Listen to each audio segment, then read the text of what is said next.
அரசு ஊழியர்கள் மற்றும் ஆசிரியர் சங்கங்களின் கோரிக்கைகளுக்கு தீர்வு காணும் விதமாக அமைச்சர்கள் அடங்கிய குழுவை அமைத்து முதலமைச்சர் மு.க.ஸ்டாலின் உத்தரவிட்டுள்ளார்.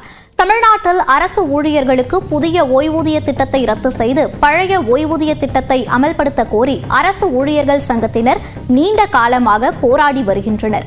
இதுகுறித்து பரிந்துரைக்க 9 மாத கால அவகாசத்துடன் IAS அதிகாரிகள் அடங்கிய ஒரு குழுவை தமிழ்நாடு அரசு அமைத்தது. இதற்கு அரசு ஊழியர்கள் சங்கத்தினர் கடும் எதிர்ப்பு தெரிவித்தனர்.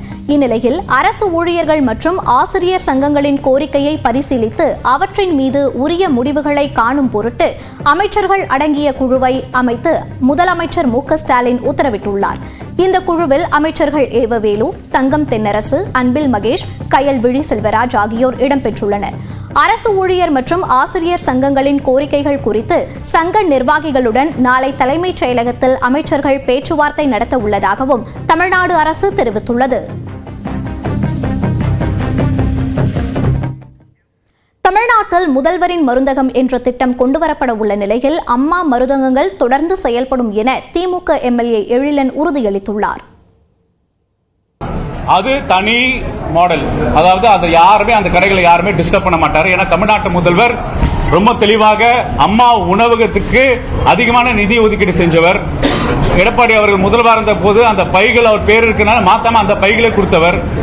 போன ஆட்சி காலத்தில் நடைமுறைப்படுத்த திட்டத்தை எந்த வகையுமே மாற்றம் அடையாமல் அதே பேர்ல இந்த மக்களுக்கு ஒரு அரசியல் நாகரிகத்தின் உச்சத்தில் தமிழ்நாட்டு முதல்வர் செயல்பட்டு இருக்காரு.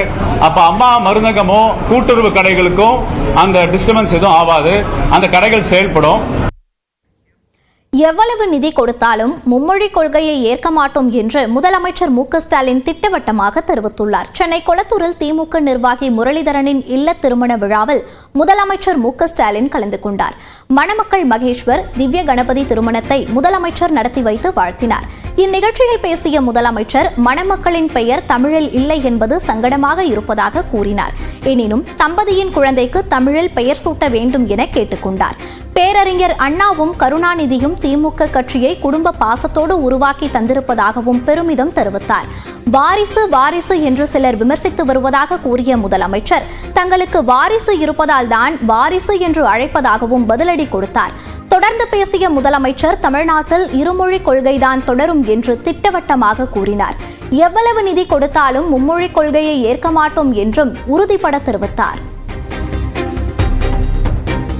ஓநாயும் வெள்ளாடும் ஒன்றுபட்டு இருக்க முடியுமா என்றும் விசுவாசியும் துரோகியும் தோளோடு தோள் நிற்க முடியுமா என்றும் முன்னாள் முதலமைச்சர் ஓ பன்னீர்செல்வத்திற்கு அதிமுக பொதுச் செயலாளர் எடப்பாடி பழனிசாமி மறைமுகமாக கேள்வி எழுப்பியுள்ளார்.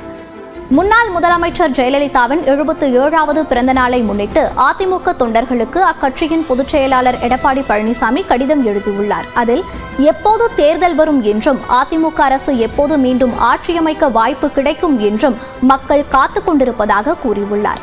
தமிழ்நாட்டில் அதிமுக ஆட்சி நடைபெற்ற நேரத்தில் எல்லாம் காங்கிரஸ் திமுக கூட்டணியின் மத்திய அரசு நிதி நெருக்கடியை கொடுத்து இம்சை அரசாக இருந்ததை அவ்வளவு எளிதாக மறந்துவிட முடியாது என்று கூறியுள்ள எடப்பாடி பழனிசாமி இருந்தபோதும் தனது நிர்வாக திறமையால் அனைத்து சவால்களையும் சமாளித்தவர் ஜெயலலிதா என்றும் பெருமிதம் தெரிவித்துள்ளார்.